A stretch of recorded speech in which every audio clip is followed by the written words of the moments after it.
Bom dia a todos. Vamos começar agora a nossa entrevista com o Alexander Turra. Essa entrevista ela vai tratar sobre algumas questões de gestão ambiental. E essa gravação vai ser disponibilizada para a matéria de administração ambiental, ministrada pelo professor Dr. Davis Gruber, no curso de Ciências Biológicas da Unesp, do campus do Litoral Paulista. Então, primeiramente, obrigada, Alexander, por aceitar o convite. E vou introduzir um resumo aqui sobre o Alexander. Um momento. Alexander Turra possui graduação em Ciências Biológicas pela Universidade Estadual de Campinas e mestrado e doutorado em Ecologia pela Universidade Estadual de Campinas. Atualmente é professor titular do Instituto Oceanográfico e da Universidade de São Paulo e a USP, atuando nas áreas de Ecologia Marinha e Gerenciamento Costeiro, nos seguintes temas: manejo integrado e conservação marinha, impacto ambiental marinho, mudanças climáticas, lixos nos mares e ecologia de populações e comunidades marinhas. Então, Alexander, bem-vindo, obrigada, e eu passo a palavra para você. Obrigado pelo convite, pelo interesse no tema, obrigado pela iniciativa de envolver num processo de formação essas discussões e essas interações que são importantes, né, para a gente construir um caminho aí, não só de formação, mas de atuação futura nessa temática, que é uma temática ainda atual e vai ser cada vez mais atual, importante e necessária para a gente poder transformar o oceano, né, dentro das perspectivas alinhadas internacionalmente enquanto metas, né, para esse ambiente e a nossa relação com ele. Bom, então eu vou dar início às perguntas, né, da entrevista. E a primeira pergunta seria: como você iniciou o seu interesse na gestão costeira? Pois meu interesse na gestão costeira começou, eu acho, antes de eu saber o que era gestão costeira, né, de usar esse termo. Eu sempre tive uma inquietação, desde antes da graduação, em relação a fazer conexões e a promover coisas, né, e tentar construir caminhos. E na graduação, depois do mestrado e no doutorado, eu sentia muito uma necessidade de contextualizar as atividades que eu fazia, né? Por exemplo, eu fiz minha iniciação científica, meu mestrado e meu doutorado com caranguejos ermitões. Né? É claro que eles também tinham uma lógica de manejo, né? Porque eles tinham que manejar a casinha deles ali, que era a concha, né? Escolher uma, trocar, enfim, era, assim, de uma forma pictórica, inusitada, tinha uma relação muito longínqua, né? Mas havia uma inquietação em relação a como projetar esse conhecimento específico, né? Mas também a ciência como um todo, o conhecimento científico, a abordagem científica, na promoção da transformação da sociedade. Isso me chama muito a atenção em função do distanciamento que a universidade tinha em relação ao que acontecia na sociedade. Eu estou falando em 91, 92, 93, 94, quando eu fiz a minha graduação lá na Unicamp. E nesse período ocorreu talvez um dos principais movimentos internacionais que ajudou a construção de uma visão filosófica e estratégica da gestão costeira, que foi a Rio 92. E para vocês verem o distanciamento, né, entre a biologia, né, estava fazendo biologia naquela época, e o mundo, né, entre a universidade e a sociedade. Esse tema não era um tema que se discutia nos corredores, né? O mundo estava em ebulição, mas o curso de biologia não. Então havia um desacoplamento, né? É claro que isso ainda existe, né? Mas eu vejo que tem diminuído, especialmente nos cursos de ciências do mar, né, que trabalham direta ou indiretamente com a temática. A questão da gestão e da gestão costeira, obviamente, fica muito forte. Então eu comecei a buscar um pouco isso, trabalhando não só com ermitões, mas buscando entender os ambientes de uma forma mais abrangente, estudando praias, estudando comunidades, né, e tentando, então, dar um sentido para essa informação. E aí,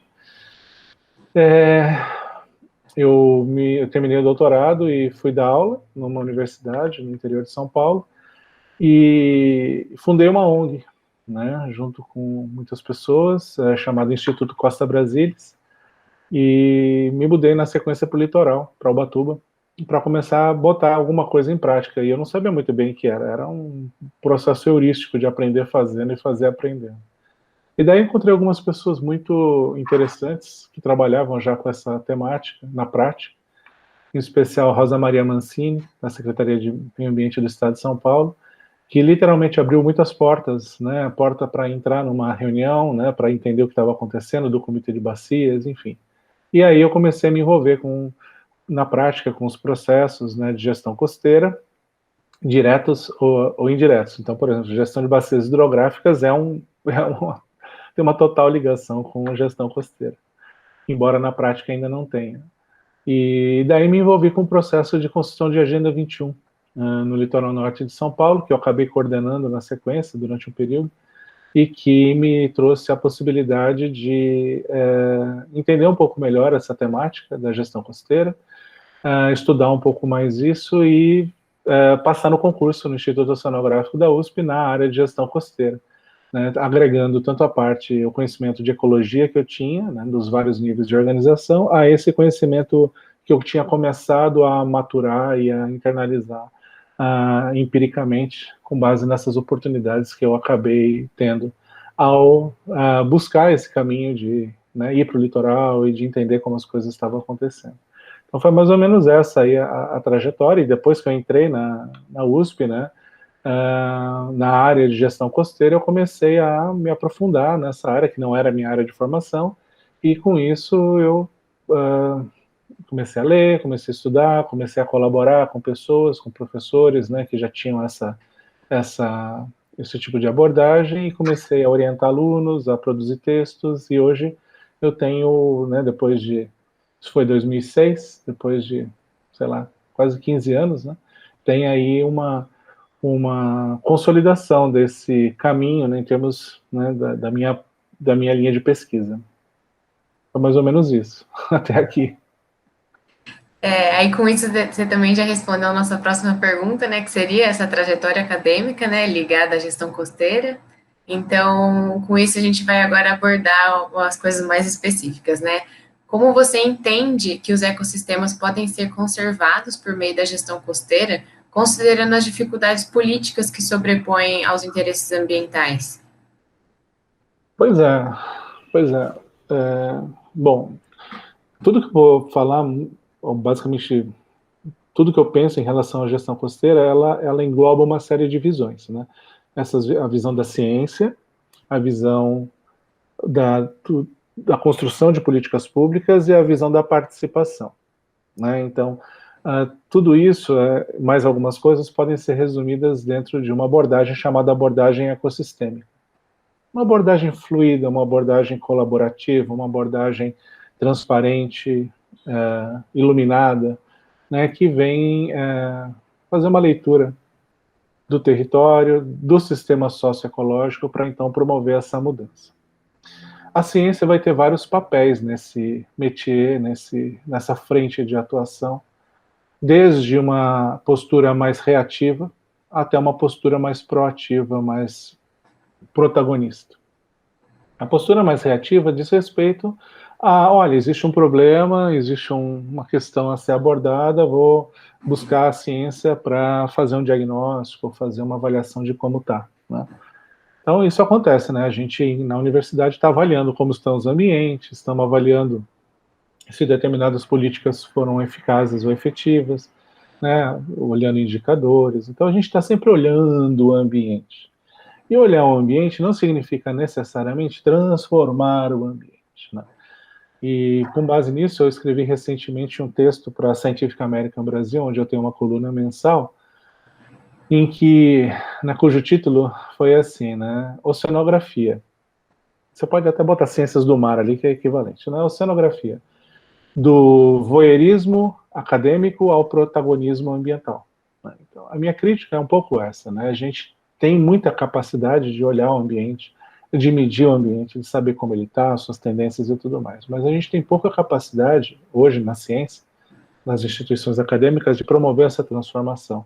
E para promover ela, é claro que você tem que entender a gestão, entender a governança, né? Mais ainda, os processos de governança, os atores, as relações de poder, né? Para você poder influenciar o processo. Mas não influenciar de forma tendenciosa, de forma a se auto-beneficiar com fontes de fomento que podem financiar as suas linhas de pesquisa. Sim, de uma forma desprendida, de uma forma a contribuir para o movimento como um todo. Então, eu acho que o cientista ele tem que ter uma postura uma postura maior em termos de ser um protagonista.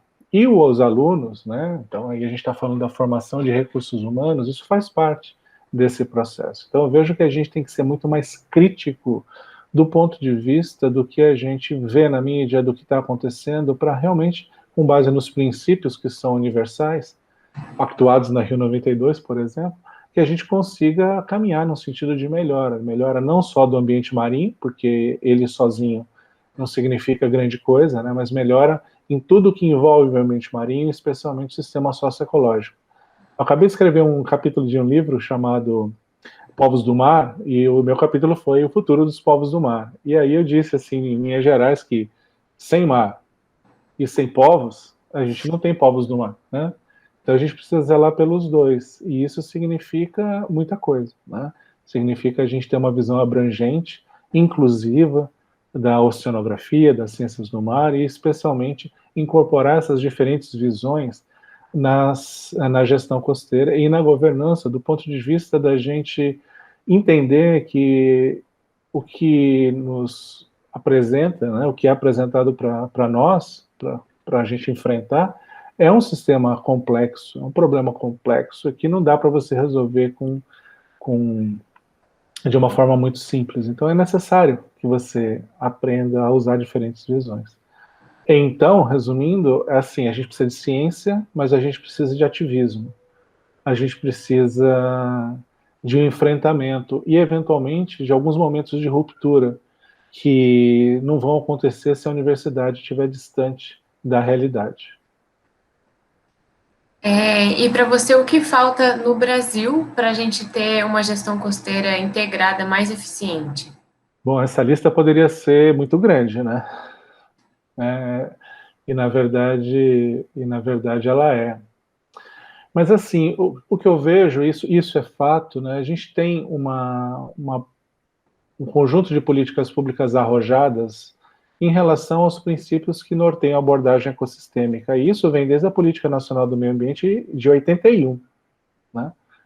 Então a gente tem instrumentos de gestão bastante arrojados, como o zoneamento ecológico econômico, né? Ele é um instrumento de gestão integrativo, lúcido,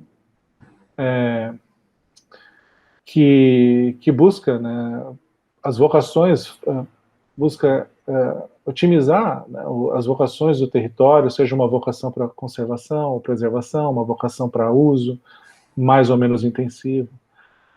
Então, assim, a gente tem uma base, né, legal, a gente tem uma base institucional, nós temos aí um crescente de pesquisa oceânica e costeira no Brasil nos últimos anos. Isso vem sendo mostrado agora pelo relatório de pesquisa oceânica que a Comissão Oceanográfica Internacional lançou esse ano, segundo relatório. E a gente tem, então, a gente não tem um problema de origem, tá? Pelo menos nesses aspectos. A gente tem um grande problema que está na implementação das políticas públicas e que passa pela dificuldade que temos de atuar como cidadãos e como cidadãos nesse processo, não só de planejamento da política, mas de implementação das políticas. Então, eu diria assim, de uma forma bem resumida, que o grande gargalo está nos processos de implementação das políticas públicas. Então, por exemplo, nós temos um relatório de qualidade ambiental da zona costeira que está previsto no Plano Nacional de Gerenciamento Costeiro, né, que data de 1988, e a gente nunca teve um relatório de qualidade da zona costeira, de qualidade ambiental da zona costeira sendo produzido no Brasil, jamais, nunca, né? Por quê? Sendo que o mundo, né, o mundo está produzindo vários tipos de reflexões, de avaliações sobre como está, né, e agora a gente começa a produzir um relatório desse tipo, né, preenchendo essa lacuna, utilizando o framework ou a lógica da plataforma intergovernamental para biodiversidade e serviços ecossistêmicos. É um processo que vai ocorrer nos próximos 2 anos e que vai dar uma visão do que é, de como está o ambiente, de quais são as tendências e o que a gente precisa fazer justamente para mudar isso, né, que é a resposta longa para essa pergunta que eu respondi de forma muito curta. E para isso a gente vai precisar de algumas coisinhas, né? E uma dessas coisinhas, né, que não é um detalhe, são profissionais tecnicamente, filosoficamente e eticamente bem formados. E isso significa vocês, né? Então, né, a gente vai ter aí a necessidade de um exército de profissionais que vão estar sensíveis a essa questão, né, que a gente não tinha 30 anos atrás, e que agora a gente tem bastante, né, e cada vez mais. Então, isso passa pela juventude, passa pelo envolvimento dos jovens cientistas, dos jovens profissionais nessa temática. E como você direciona o seu trabalho de formação de quadros acadêmicos a partir da sua formação, né? Você forma mestrando, doutorando, como que é a direção do seu trabalho nesse meio?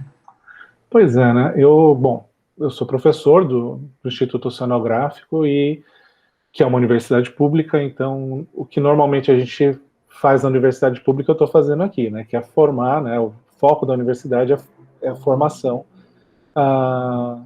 de pessoas, né? De cidadãos. E aí tem atuação na graduação e na pós-graduação. Então, na graduação, eu tenho trabalhado com algumas disciplinas que fazem essa conexão. São basicamente 3 temas que eu trabalho na graduação. Uma que é gestão costeira integrada, enfatizando aí o olhar do cientista para as pessoas, né, para os processos, e a co-construção desses processos. O segundo, que é a avaliação de impacto ambiental, então aí tem um outro recorte muito focado em empreendimentos, em seus impactos, e tem uma outra vertente, que é a vertente do empreendedorismo, da extensão universitária, né, da economia azul. Então eu tenho trabalhado nessas 3 frentes e também orientando alunos de iniciação científica e trabalhos de graduação que vão nessa linha. E aí tem a conexão com o mestrado, com o doutorado e com os pós-docs, que tem aí dentro das minhas linhas de pesquisa projetos que têm essa cara mais de gestão costeira, de governança costeira e oceânica, e aí a gente vem dialogando com a formação das pessoas, e ao mesmo tempo em que isso acontece, a gente produz conhecimento. Essa é a lógica da pós, né? Então a gente, novamente, é uma heurística, né? Você faz aprendendo e aprende fazendo, né? Isso é muito importante porque a gente vai formar profissionais, cientistas ou não, que vão ter uma visão muito objetiva das coisas, né? Vão ter um framework analítico pautado pelo método científico, que vai considerar evidências e não achismos, né? E com isso a gente forma profissionais cada vez mais equipados e bem formados para trabalhar nessa temática. E aí tem uma questão importante que, assim, a gente tem estratégias formais e não formais de ensino, né, de promover a formação das pessoas. E eu tenho feito muito isso, não só nas atividades de extensão que eu organizo, que eu realizo, mas em um processo que culminou em 2018 com a criação da Cátedra Unesco para a Sustentabilidade do Oceano, que eu criei aqui na USP, no Instituto Oceanográfico e Instituto de Estudos Avançados. A cátedra que vem materializar e amplificar um movimento que eu criei no Instituto Oceanográfico que chama Programa de Políticas Públicas, que é um programa de formação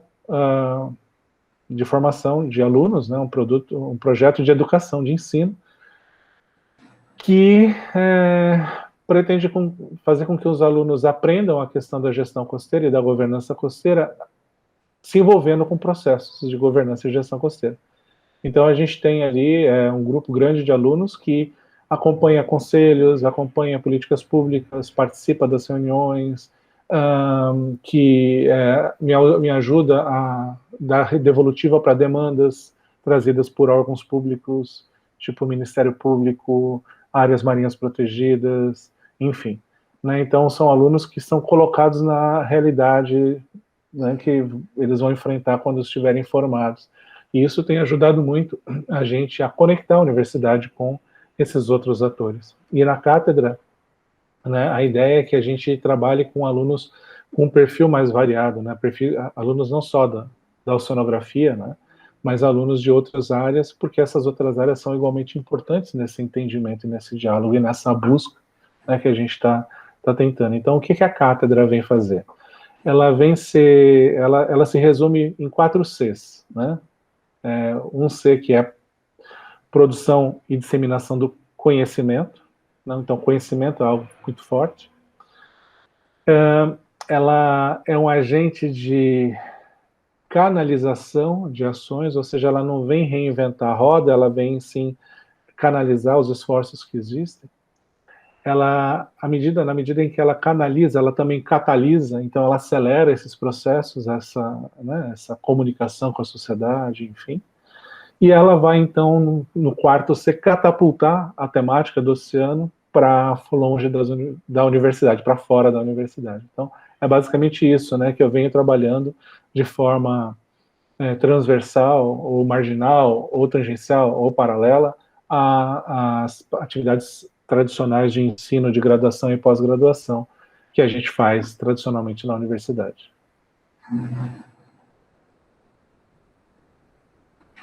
O microfone, Letícia. Já foi até citado um pouco dessa questão, né, do trabalho acadêmico. Como você acha que esses trabalhos acadêmicos que são criados nesse meio, eles podem favorecer a gestão costeira? Tipo, como você pega esse trabalho e devolve para a sociedade? Assim? Sim. Os trabalhos acadêmicos, eles são fundamentais para o aprimoramento da gestão em vários aspectos, né? Como eu tinha falado, você pode fazer um diagnóstico de uma área, bem feito, você pode avaliar uma política pública avaliando alguns indicadores, você pode ter, enquanto atividade acadêmica, reflexões sobre quais são os melhores caminhos para enfrentar determinado problema, o que se ganha, o que se perde em cada um dos possíveis caminhos. Você pode trabalhar também de uma forma mais como se você estivesse nos bastidores, produzindo as bases para se fazer tudo isso, por exemplo, definindo métodos de avaliação desses indicadores, avaliando a estrutura e o funcionamento dos ambientes, como que o ambiente funciona, porque isso é importante para você entender a resposta que ele vai ter a um poluente, a uma determinada política pública, enfim, a qualquer tipo de intervenção que seja feita. Mas tem um papel muito interessante, que é o papel de promover essas discussões na sociedade. É claro que fazer isso numa iniciação científica é difícil, mas fazer isso como um projeto temático da FAPESP é bem possível. Um projeto de 4, 5 anos, isso é bem possível. Então isso a gente tem feito, né? Agora, como que esses trabalhos acadêmicos, eles têm a sua capacidade de intervir, de qualificar as políticas públicas amplificado? Isso vai ocorrer tão mais quanto ocorrer o diálogo entre a academia e os tomadores de decisão. Isso resvala num princípio ou numa prática que é o princípio da co-construção, né? Então, por exemplo, você pode fazer um projeto de pesquisa sentado na cadeira aqui pensando, puxa, o que eu poderia fazer? O que dá para fazer, né? Dá para fazer um monte de coisa, mas será que o que dá para fazer é o que se precisa fazer? Então, quando você conversa com o gestor vai ter uma lista de coisas assim que são coisas que ele precisa.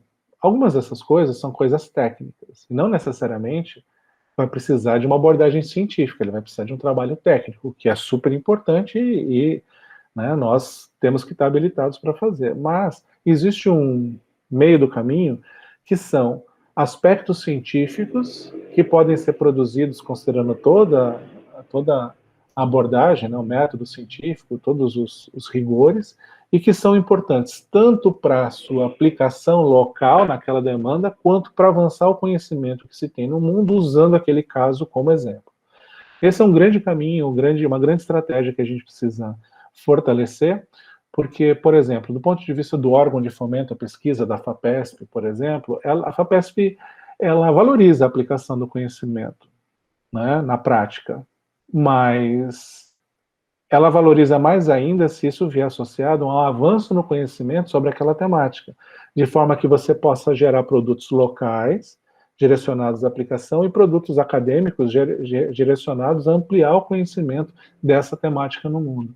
Esse é a grande busca que a gente está tentando fazer, e não é uma panaceia, isso não é uma coisa assim, também intangível, é uma questão lúcida que você só tem que ir buscar.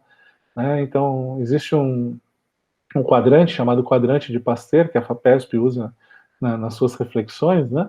E esse quadrante é algo importante da gente pensar, é muito simples. Né? São 4 partes, né? E uma parte, um eixo diz respeito à aplicação do conhecimento e o outro diz respeito ao avanço no conhecimento. Ciência e aplicação. Então, o que a gente faz? A gente tem que tentar navegar no sentido de estar aqui num projeto que tenha avanço no conhecimento e que seja aplicado. E isso também não é uma panaceia, a gente tem que tentar estruturar. Então, se você está fazendo um projeto de iniciação científica, você pode refletir a respeito disso. Como que eu posso fazer com que esse projeto seja mais, né, nesse sentido e não no outro sentido? Porque o que a gente tem que evitar é um projeto que não produz conhecimento em relação ao mundo, né, em relação ao que se sabe, localmente ou globalmente, e também não ajude em nada a mudar a situação. Então, esse é o tipo de projeto que a FAPESP, por exemplo, o CNPq, não tendem a financiar, com razão, né?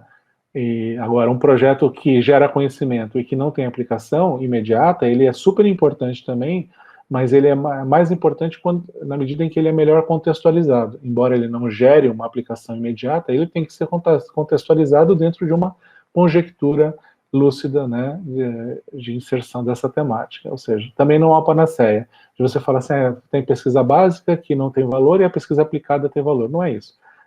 Tudo tem valor e tudo tem o seu momento e tudo tem as suas fontes de financiamento, né, e tem espaço para todo mundo, porque tudo é importante.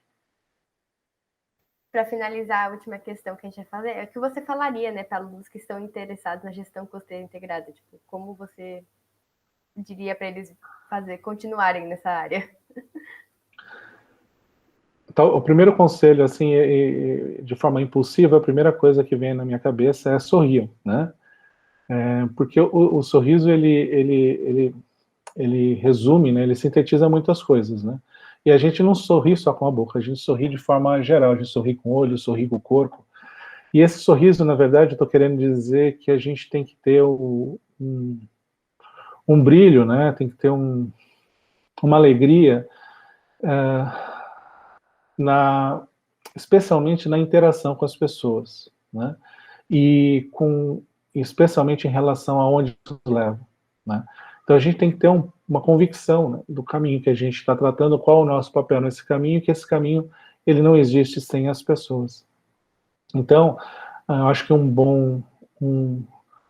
bom toque na formação, né, de pessoas para trabalhar na gestão costeira é que essas pessoas têm que ter habilidades interpessoais muito fortes, né? Muitas vezes essas habilidades não são trabalhadas de forma apropriada na universidade, de uma forma geral. Né? Então, saber falar, saber ouvir, se colocar no lugar do outro, né? Trabalhar em grupo, né? Enfim, saber entender que muitas vezes o ótimo é inimigo do bom, e que a gente às vezes tem que entender que tem passos a serem dados e que a gente não vai conseguir chegar no ideal de uma vez só. Né? Às vezes a gente pode entender a gestão como a ciência de engolir sapos, né? A arte de engolir sapos, e lidar com isso, entender que existe uma questão pragmática, que são janelas de oportunidade que se abrem para você, né, viabilizar determinados tipos de oportunidade. Ou seja, tem muito espaço para frustração nesse meio, mas também tem muito espaço para construção, e a gente tem que ter clareza disso. E assim, o sorriso, para mim, ele representa um pouco isso, né? A alegria de você estar com o outro, a alegria de você ver no outro o valor, o outro seja o seu colega de uma outra área da ciência, o outro seja o pescador, ou seja o empresário, sem rótulos, né? Sem necessariamente a gente ter preconceito sobre determinadas coisas. Então, é um pouco complicado, porque também, né, o gestor, né, ele vai ser um mediador de um processo, né? Ele também tem que entender que muitas vezes ele vai ter que colocar as suas ambições, as suas vontades, as suas visões de mundo de lado, né, e sistematicamente sintetizar o que o processo está produzindo. Nesse sentido, é uma arte fazer isso, né, e tem muitas pessoas que eu conheço e que eu vejo trabalhando e que são exemplares nessa arte, né, e eu vejo que esse é um dos nossos papéis aqui, né, de formar e de né, criar essa base de capital acadêmico, capital humano, capital científico para promover essa mudança que a gente precisa. Então sorriam e valorizem a diversidade, valorizem as pequenas coisas que as pessoas às vezes podem dar, tanto academicamente quanto na sociedade, né? E vamos caminhar do jeito que dá, né? Sempre querendo subir mais degraus quando for possível, na hora que as janelas de oportunidade se abrirem, mas sem ficar estagnado se elas não se abrirem. É mais ou menos isso. Muito obrigada. Tem um comentário a fazer, que vai de encontro com algumas respostas que você deu aqui para as perguntas. Uma reflexão assim que acontece bastante, principalmente nossos colegas de turma, em relação a essa parte de até onde a gente está fazendo a pesquisa, como observador, vendo os resultados, as informações e até onde a gente está realmente traduzindo isso, tanto para a parte prática, como você tinha comentado, a parte do ativismo mesmo, até onde a gente está indo ali colocando a mão na massa, porque temos a maioria, né, agora vendo assim, principalmente com nossos colegas, a gente começa a se questionar aonde a gente também pode agir, até onde a gente pode ir como pesquisador, até onde a gente pode ir por nós mesmos, né, como seres humanos, que nós queremos estar ali fazendo esse ativismo na parte prática, na política ambiental. Então, é algo que eu vejo que está se transformando mesmo ali dentro da formação do estudante, né, na academia também isso vem se transformando, acredito. Talvez eu seja muito nova para estar comentando isso, né, mas acompanhando essas discussões com os nossos colegas, eu acho que é algo muito importante que vai desencadear essas atitudes tanto na área acadêmica quanto na parte da prática da política ambiental. Sim. Não, sem dúvida. Mas é um pouco complicado. Assim, a gente tem um desafio tremendo. Promover a sustentabilidade do oceano é um puta desafio. É um baita desafio. E a gente não faz sozinho, né? Então a gente vai precisar compor, né, com outras pessoas, com outros profissionais, com outros setores. Vai ter muito diálogo. E aí, eu diria assim, que a gente tem que estar mais ou menos cada macaco no seu galho, mas todos na mesma árvore. Eu tenho brincado disso. A mesma árvore é essa busca.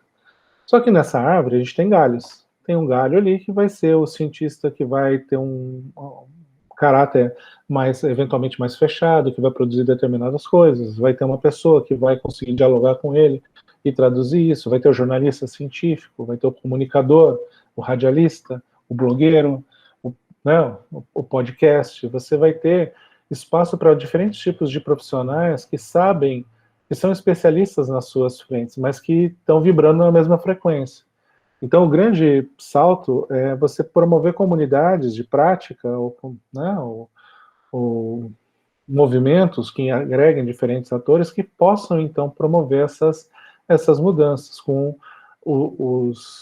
as suas expertises sendo otimizadas, né? Então eu vou ter lá um cientista, por exemplo, que identifica a biodiversidade de uma forma muito precisa, e isso é fundamental.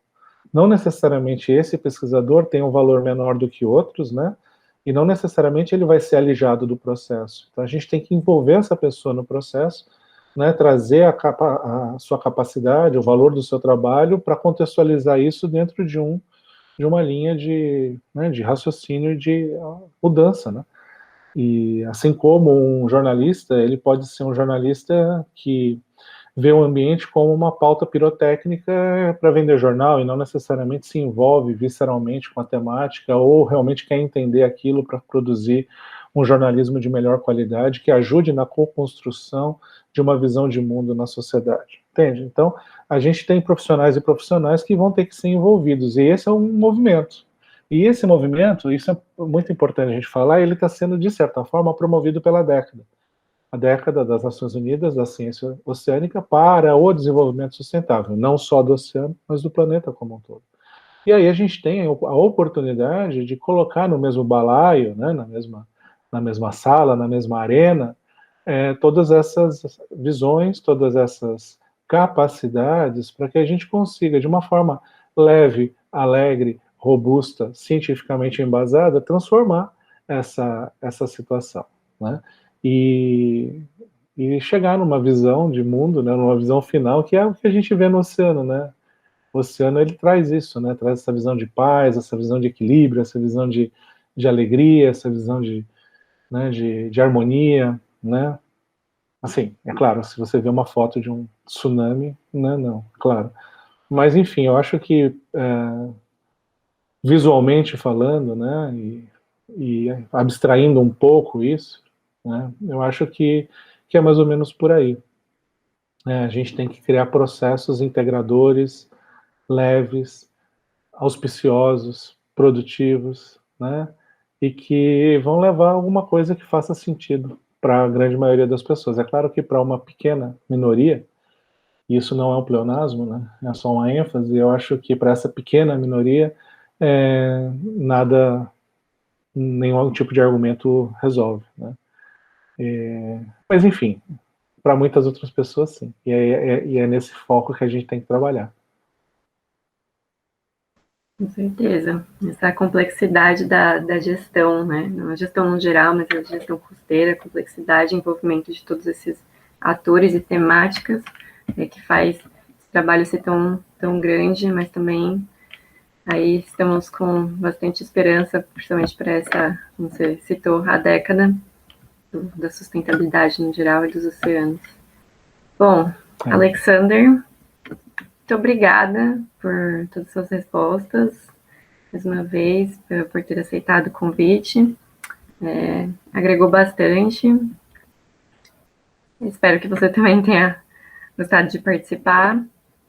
Sim. Eu agradeço a oportunidade de fazer esse tipo de reflexão, né? Não é toda hora que a gente para pensar, né, sobre trajetória, sobre...